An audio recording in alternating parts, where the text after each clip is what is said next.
right, hello SEC West fans. This is Rick again. I usually don't talk about past games, but I had a lot of emails this week wanting to do a post game, mostly from the Auburn folks. So I thought I'd oblige them. Right now, though, we're going to pay some homage to the Auburn Nation.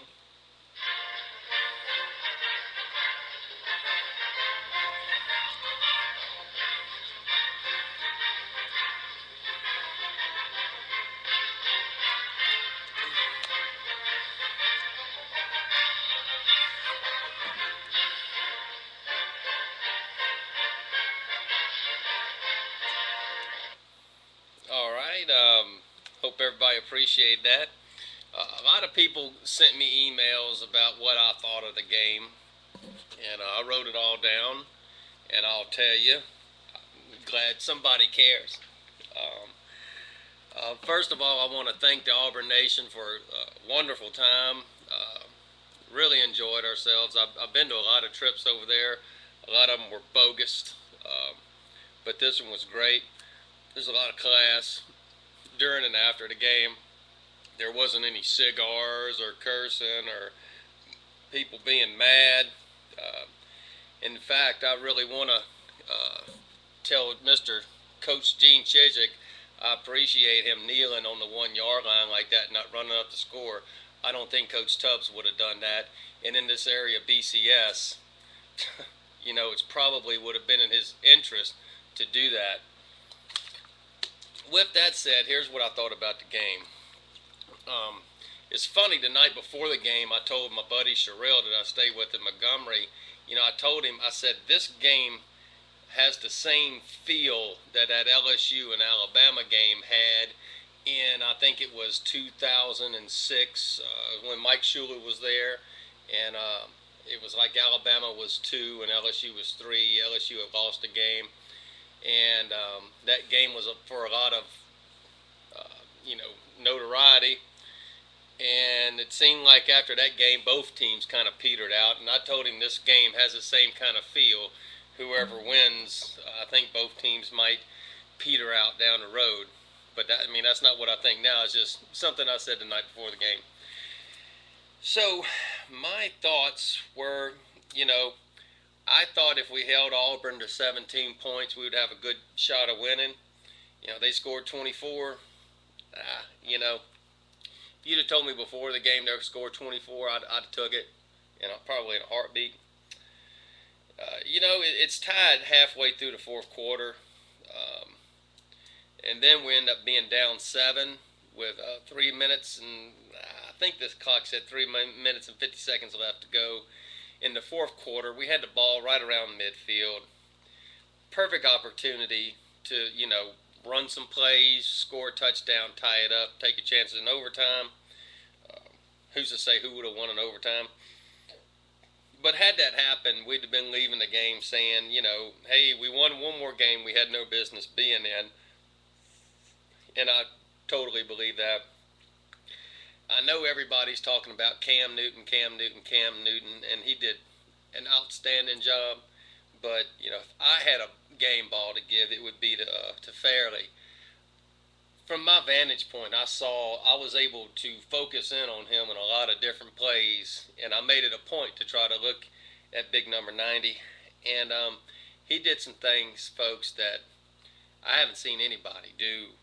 He constantly took on double teams. He was constantly in the backfield when we were trying to give it to Ridley. He made, what did he make, 2.5 sacks. So, the big question going into this game was, Auburn had a questionable defense. LSU had a questionable offense.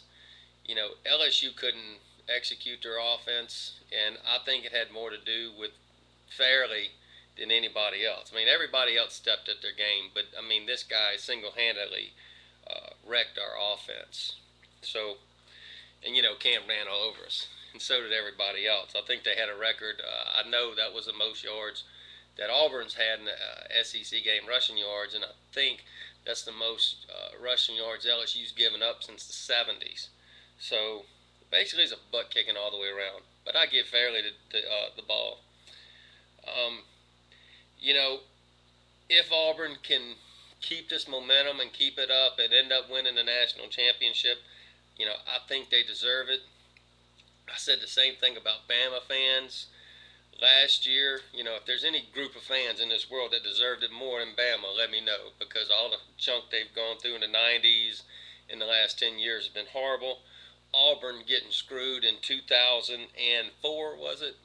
You know, I think this is karma coming in Auburn's favor, in which they deserve. So I hope they keep it up. Um, if you look at a little bit about the history of this, it's kind of, I'm going to make some comparisons, and Auburn seems to follow these. In 1992, Bama won a national championship, and then we all know it was Buster Brown's first year. Terry Bowden, sorry. I think it was in '93 that Auburn went undefeated that year. It might have been '94. It might have been 2 years after Alabama won the national championship. I'll check my records, but it was either a year or the next year. LSU won the national championship at '03, and then Auburn goes undefeated. Of course, they got screwed that year. And in the year '93 or '94 year, I think they were on probation and they couldn't do anything. Anyway, so it's funny. History might be kind of repeating itself here with Auburn following the lead of other SEC West schools. I think it's pretty interesting. I haven't heard anybody say that yet. So that's my thoughts on the game. I'll be more than happy to entertain anybody else's thoughts at secwestdudes@live.com. I haven't heard anything from Auburn. I've been doing this for 2.5 years. Haven't heard anything from Auburn fans except for last week and this week. So y'all please keep it up.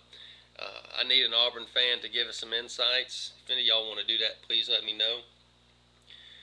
Quickly, Arkansas and Vandy this week. Arkansas is a 21.5 point favorite over Vandy. Mississippi State is a 6.5 point favorite over Kentucky. And y'all, this is interesting. This is Monday, so maybe the lines are going to change. But Auburn is just a 7.5 point favorite over Ole Miss. Isn't that crazy? I'm thinking with this line, maybe the guys in Vegas are thinking the same thing I am. If you look at Auburn's schedule the rest of the way, they had a very emotional game at home against Arkansas, very emotional game against LSU. They're riding high. We're all ready to give the Heisman Trophy to Cam, and they got to go play Houston Nutt and Ole Miss. This is a trap game waiting to happen. I promise you. I said in the beginning of the year, Ole Miss has having problems, but they're either going to beat Alabama, Auburn, or LSU. Well, Alabama's out, and Auburn's riding high right now, and they'll probably beat LSU. But I'm going to tell you, this Ole Miss game is a trap. And I think the guys in Vegas see it that way too, because if we went off what's been going on in the last couple months in the SEC, we all know Auburn should be way more than a 7.5 point favorite over Ole Miss. I forgot what Alabama was favored by, but I think it was like 20 points or something. So, God, that's interesting. If any Auburn fans are listening and y'all see these heroes, this week, leave them alone. Don't keep telling them how great they are. Let them practice. Let them get ready for Ole Miss, because I'm telling you, this game in Oxford is a trap game waiting to happen. And Houston Nutt has done it more than once. I don't know if I'm going to predict Ole Miss to win the game, but I'm telling you, if I'm Ole Miss fans, I'm nervous. LSU and Alabama are off this week. Maybe we'll have our legs back after chasing Cam in 2 weeks. And I don't think Alabama needed a rest with that butt whooping they put on Tennessee. But I will say the Alabama did just what they needed to do, because their fans kind of getting restless, wanting A.J. McCarron to come in over, McElroy. And I heard some crazy stuff on Feinbaum the last couple weeks about the offense, but it's good to see they got Julio. Julio broke his personal record at Alabama.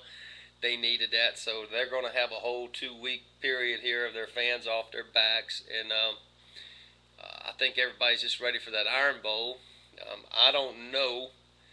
My buddy asked me where does LSU go next, and I have no clue.